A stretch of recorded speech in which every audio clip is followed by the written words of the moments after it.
Hello everyone, good morning to all. Welcome back to my YouTube channel. दोस्तों, आज हम discuss करने वाले हैं गुप्त काल से जुड़े इंपॉर्टेंट क्वेश्चन जो हर साल एग्जाम में पूछे जाते हैं। तो चलिए सेशन की शुरुआत करते हैं। पर इससे पहले मैं आपको बता दूं कि अगर आप पहली बार चैनल पर आए तो सब्सक्राइब कर ले ताकि अपकमिंग वीडियोज़ की नोटिफिकेशन मिलते रहे।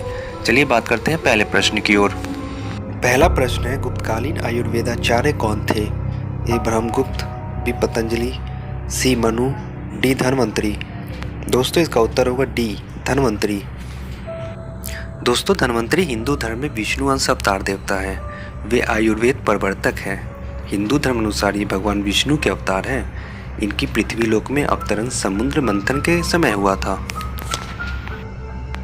चलते हैं दोस्तों दूसरे नंबर प्रश्न की ओर। चंद्रगुप्त द्वितीय के शासनकाल में कौन सा संस्कृत कवि सबसे प्रसिद्ध था? ए दत्त देवी, बी विष्णु शर्मा, सी कालिदास, डी इनमें से कोई नहीं। तो दोस्तों, इसका उत्तर होगा सी कालिदास। दोस्तों, कालिदास तीसरी चौथी शताब्दी में गुप्त साम्राज्य के संस्कृत भाषा के महान कवि और नाटककार थे। उन्होंने भारत की पौराणिक कथाओं और दर्शन के आधार बनाकर रचनाएं की और उनकी रचनाओं में भारतीय जीवन और दर्शन के विविध रूप और मूल तत्व विरूपित हैं।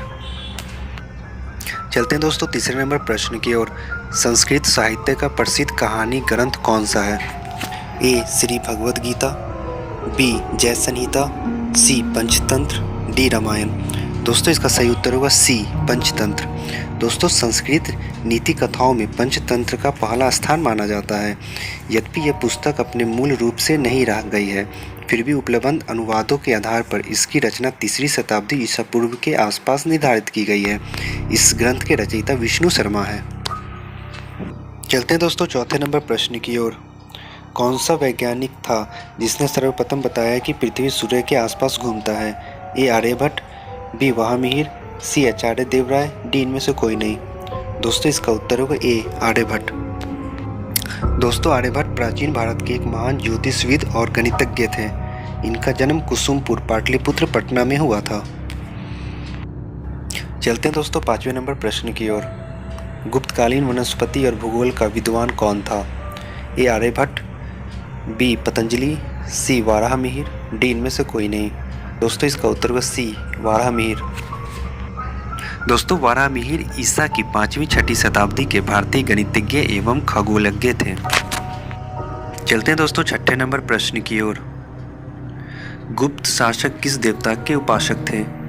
ए शिव, बी देवी दुर्गा, सी विष्णु, डी विष्णु और शिव दोनों। दोस्तों, इसका उत्तर होगा डी विष्णु और शिव दोनों। चलते हैं दोस्तों सातवें नंबर क्वेश्चन की ओर। गुप्त शासकों का आय का मुख्य स्रोत क्या था?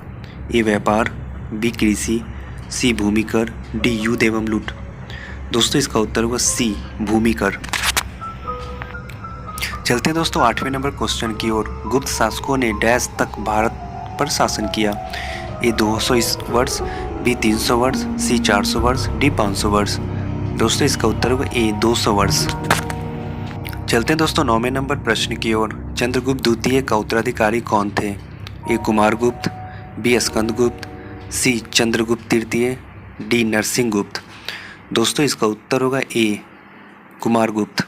दोस्तों, कुमारगुप्त प्रथम प्राचीन भारत में 3री से 5वीं सदी तक शासन करने वाले गुप्त राजवंश का राजा था। इनकी राजधानी पाटलिपुत्र थी, जो वर्तमान समय में पटना के रूप में बिहार की राजधानी है। चलते हैं दोस्तों 10वें नंबर प्रश्न की ओर। कुमारगुप्त ने डैश विश्वविद्यालय की स्थापना की? ए तक्षशिला, बी नालंदा, सी विक्रमशिला, डी इनमें से कोई नहीं। दोस्तों, इसका उत्तर होगा बी नालंदा। चलते हैं दोस्तों 11वें नंबर प्रश्न की ओर। किस गुप्त शासक ने शासनकाल में हूणों द्वारा आक्रमण किया गया था? ए समुद्रगुप्त, बी स्कंदगुप्त, सी कुमारगुप्त, डी चंद्रगुप्त द्वितीय। दोस्तों, इसका उत्तर होगा बी स्कंदगुप्त। दोस्तों, स्कंदगुप्त प्राचीन भारत में 3री से 5वीं सदी तक शासन करने वाले गुप्त राजवंश के 8वें राजा थे। इनकी राजधानी पाटलिपुत्र थी, जो वर्तमान समय में पटना के रूप में बिहार की राजधानी है। चलते हैं दोस्तों 12वें नंबर प्रश्न की ओर। गुप्तों का अंतिम शासक डैश था?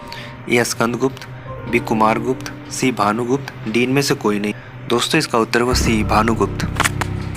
दोस्तों, भानुगुप्त प्राचीन भारत के प्रसिद्ध गुप्त राजवंश का राजा था। इनका उल्लेख केवल एरन शिलालेख में तथा मंजूश्री मूल कल्प नामक क्रियातंत्र ग्रंथ में मिलता है। चलते हैं दोस्तों गुप्त काल से जुड़े अंतिम प्रश्न की ओर। क्वेश्चन नंबर 13, किस आक्रमण के कारण गुप्त वंश का पतन हो गया?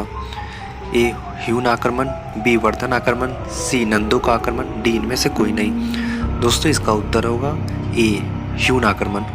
दोस्तों ह्यून वास्तव में तिब्बत की घाटियों में बसने वाली जाति थी जिसका मूल स्थान वोल्गा के पूर्व में था। दोस्तों